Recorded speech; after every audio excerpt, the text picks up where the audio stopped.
Hello, we're back, Sara and I, and today we thought it would be really important to talk about when you know it's time to leave a relationship for your own self-worth, and if so, some tips about how to do that. Now, I've been divorced. I didn't have a lot of long-term relationships before I got married the first time, so I didn't really have any experience with breaking up with anybody, or breaking up is such a harsh term, just, separating. I found that one of the things I had to do in analyzing when it was ready to go, when I was ready, when it was time to go, was how I was feeling, or how I was being treated, or how I was treating him or others. I was married for 24 years the first time. So I had some of that Cinderella programming about getting married and the guy's going to fill me up and take care of me. And, I had an important job too, but I guess well, not just financially, but emotionally. And we had a lot in common in the beginning. And we were both runners. Here's an interesting piece.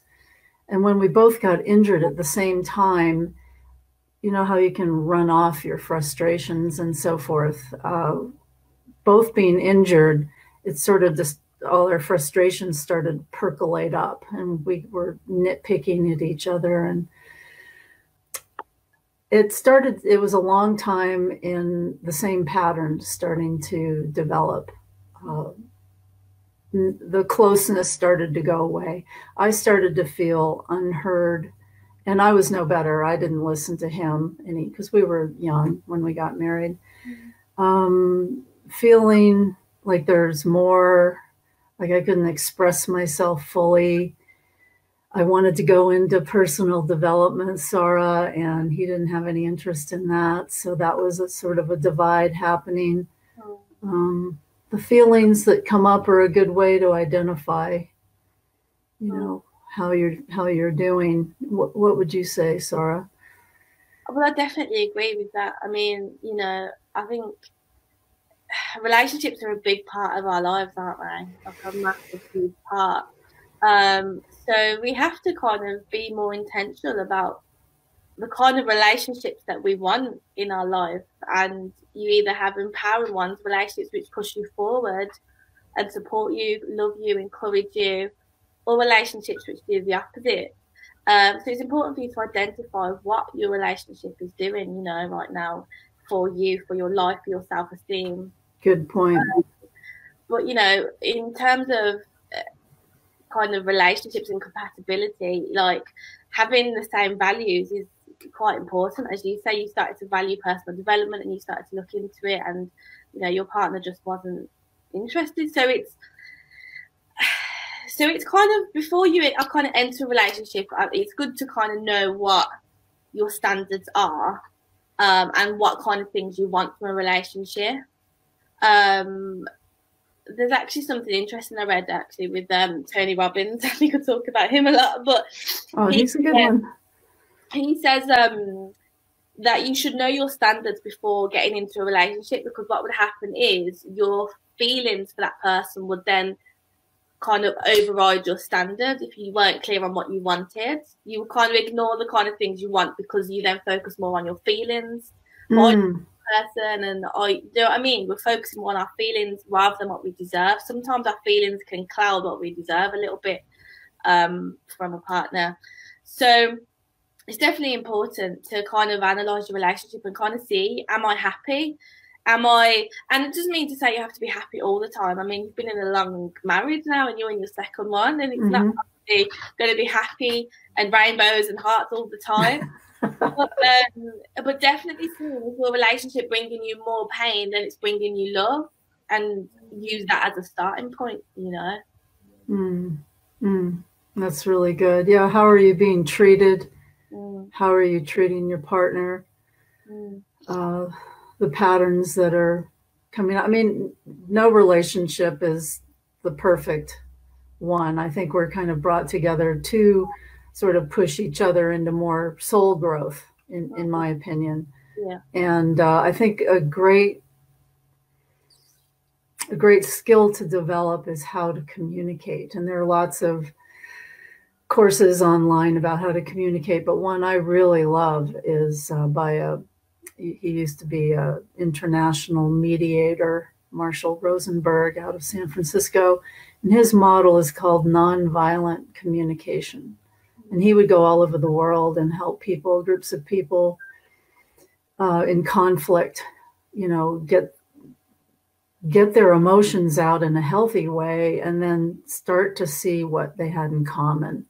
Everybody wanted their kids to have enough to eat and a home and go to school and have a good job and all that. And the differences started to melt away with his communication skill. And I think, if we haven't done a lot of personal growth work, our tendency as humans is to want to blame other people for our problems. So and so did that to me, and I was really good at that in my first marriage, and he was really good at it too. So I'm not saying it's easy. I think we go in stages of getting sick of that, and like, God, I must have more responsibility in this than I thought, which was true. And the thought also that comes to mind is I've worked with a lot of women who either don't make as much money or don't make money at all and take care of the kids. And there's a lot of fear of leaving a marriage because how will I support myself, or how's it going to work with my kids? And there's tons of information, good books about that. You can research. What I did was actually, I had 2 dogs. We both had 2 dogs, and we wrote it into our divorce that we would split the vet bills. I thought that was pretty cool. Mm-hmm.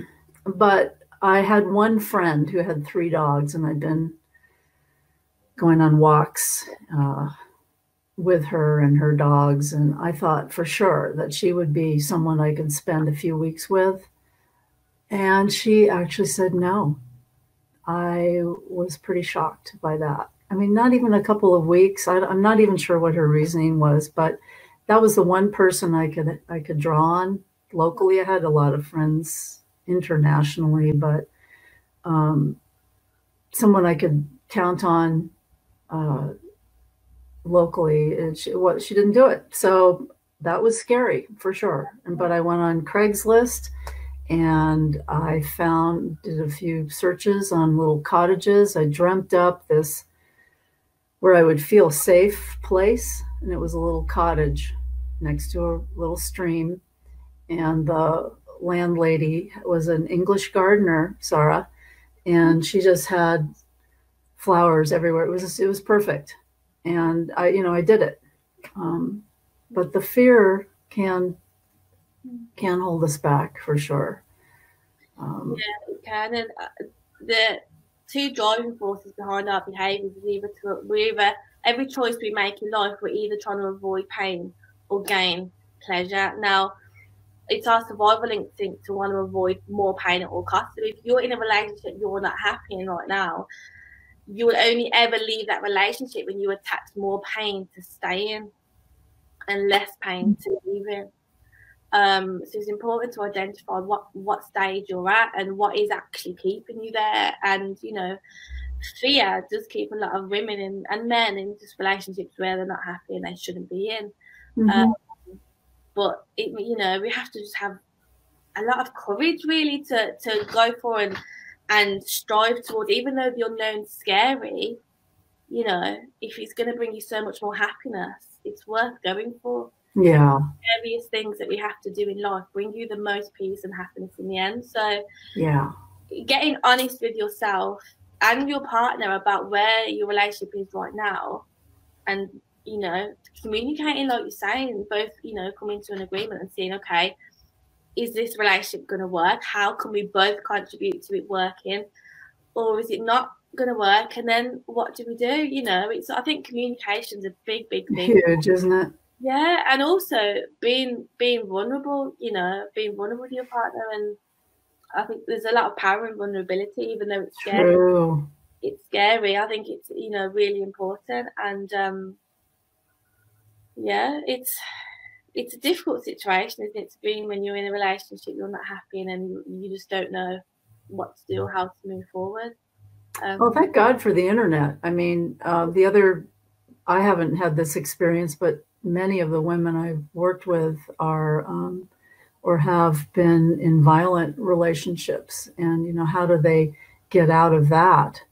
Well, I would say check your local domestic resources, the police, etc., you know, because you need to be safe. And people like that need to be taken care of, you know, by law enforcement or whatever. You know, it's just, there are resources, what I'm trying to say. And I think it helped me to know that my dogs were my kids. I don't have kids, so my dogs were my kids, and it was important to know that they would be safe, you know. To basically, the idea is to research the resources you have. And you know, the universe really does, once you make a decision, I found that place in 2 days. Yeah. You know, it just opens up. And the gal that owned the cottage and the house that she lived in, she's still a good friend, kindest woman. She loved dogs. That was cute, you know. Yeah. So, yeah, really important to take care of ourselves. And if you're in that place where this all seems kind of overwhelming, I would really suggest just going inside as often as you can and asking your highest guidance, whatever you call it, for support. Just keep asking, keep asking. And if you've got supportive friends, you know, boy, use them, you know, ask them for help moving or other ideas, and we're here for you as well. Yeah. What other thoughts, Sara? I just think that we, you know, honesty and communication and vulnerability, they're 3 powerful traits which will pay off if you have the courage to use them. So I think also doing a lot of inner work before we enter relationships like that are really good, you know. And so, you know, if we go into a relationship not really knowing who we are, we end up then needing the other person to fill us up, and that's obviously starting a relationship off on an unhealthy foundation, isn't it? So yeah, it's like they're part of your identity instead of two people with full identities. Yeah, and then it becomes harder to let go when you attach your identity into this person. It's becomes harder to let go then.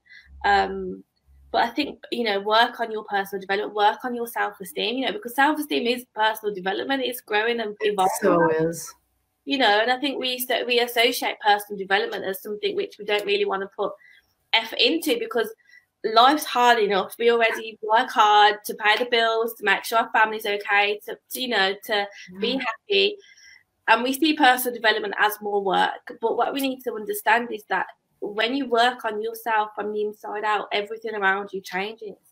So I think it's so important. It's our energy field that quantum physics and spirituality talk about. It's really tapping into your heart, tapping into the higher guidance. It's all high level love energy, and you can breathe it in. You can ask it to come in, and it will do its work. It's the power of love, and we're talking about self-love here. And then, boy, when you get healthy and happy, you know, you'll meet someone with the same qualities, you know, and desires. And I used to think it was tough that I'd spent all that time, you know, in the first marriage and let it go on too long, but in fact, we do it, we change when we change, we make the effort when we make the effort. And it's now about my quality of life and people that I attract like you into my life. And it makes life a lot more fun.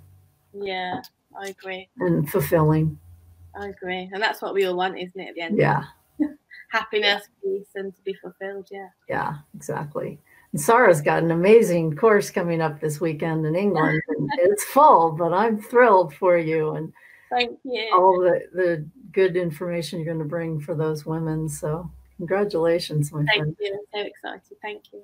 Yeah. We'll talk soon. Let us know if you have other topics you'd like to hear about.